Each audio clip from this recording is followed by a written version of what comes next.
Assalamualaikum everyone. Today we are going to discuss one of the famous poem of P.B. Shelley, Love's Philosophy poem.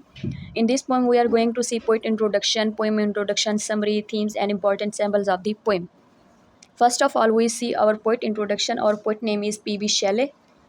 He was born on 4th August 1792 and died on 8 July 1822. He was an English writer. अब ये कौन था? PB shell English writer था. Who is considered one of the major English romantic poet. English writer था, major romantic poet था. Shelley did not achieve fame during his lifetime. अब शेले जो था, जब मतलब वो जिंदा था, उस वक्त कोई शोहरत नहीं मिली, ना ही कोई अवार्ड मिले. जब उसकी क्या होगी, डेथ हो गई, तब क्या हो गया, उसके जो वर्क्स थे वो क्या हो गए, फेमस हो गए. अब उसके कुछ इंपॉर्टेंट वर्क मैंने यहाँ पे लिखे हुए हैं. फर्स्ट जो उसका इंपॉर्टेंट वर्क है वो है Ozymandias, love philosophy, ode to the west wind, the cloud and the sensitive plant. In this video, we are going to discuss is one of the famous work, Love Philosophy. First of all, we see poem introduction. This poem was published in 1819. It is a 16-line poem divided into two stanzas, mean divided into two octaves. Each stanza contain 8 lines. The rhyming scheme for each octave is A, B, A, B, C, D, and C, D. The poem is a kind of seductive argument, which means that writer want to seduce his lover with his word or poetry. Now we are going to discuss summary of our poem. अब इस poem के अंदर हम देखें तो writer basically क्या है, अपने जो लवर है उसको क्या सेड्यूस करना चाहता है अपने वर्ड्स के ज़रिए. क्या कहता है कि इस वर्ल्ड के अंदर एक डिवाइन लॉ है कि क्या हर चीज़ क्या है, इंटरकनेक्टेड है एक दूसरे से. कोई भी चीज़ इस दुनिया के अंदर सिंगल नहीं है.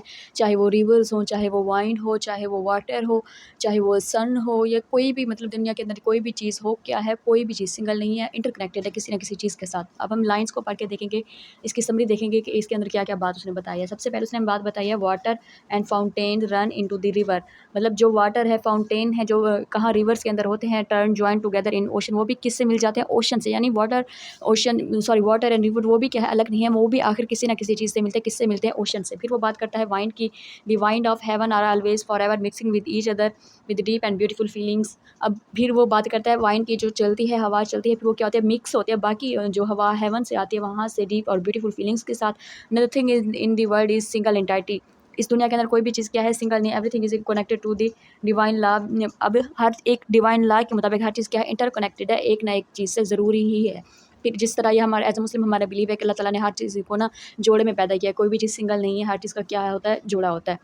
इसी तरह फिर वो कहता है in that case why should I mingle and can not connect with you. फिर वो कहता है अगर डिवाइन लॉ ऐसे ही है कि हर चीज़ को जोड़े में पैदा किया गया है, हर चीज़ इंटरकनेक्टेड है किसी चीज़ के, तो फिर मैं तुम्हारे साथ मिंगल क्यों नहीं हो सकता और तुम्हारे साथ कनेक्ट क्यों नहीं हो सकता. ये क्वेश्चन करता है अपनी लवर से. फिर वो नेक्स्ट हमें बताता है look at the way the mountain किस दी हेवन. फिर वो माउंटेन की हाइट के बारे में बात करता है. वो किस तरह माउंटेन की हाइट इतनी है कि वो हेवन को क्या करें, किस कर रहे हैं. Waves impress another. अब वेव्स जो है आपस में क्या करें, इम्प्रेस कर रही है, एक दूसरे को गले लगा रही हैं. A female flower that ignore the love of its male equivalent would never be forgiven. मतलब जो एक फीमेल फ्लावर की यहाँ उन्होंने एग्जांपल दी हुई है, एज अ मेटाफर यूज़ किया है कि अगर कोई फीमेल फ्लावर अपने मेल फ्लावर को क्या करती है, निगलेक्ट करते हैं या इग्नोर करते हैं, उसे कभी माफ़ नहीं किया जाएगा. फिर वो बात करता है सनलाइट की. Sunlight impresses the earth, moonlight kisses the sea. मतलब यहाँ पे बेसिकली वो शो क्या करना चाहता है, डिफरेंट मतलब चीज़ों का यूज़ करके कि हर चीज़ किसी ना किसी चीज़ से इंटरकनेक्टेड है. अब सनलाइट है वो किससे यानी टच होती है, गले मिलती है किस चीज़ से, अर्थ से. अब मूनलाइट किस चीज़ को किस करती है, सी को.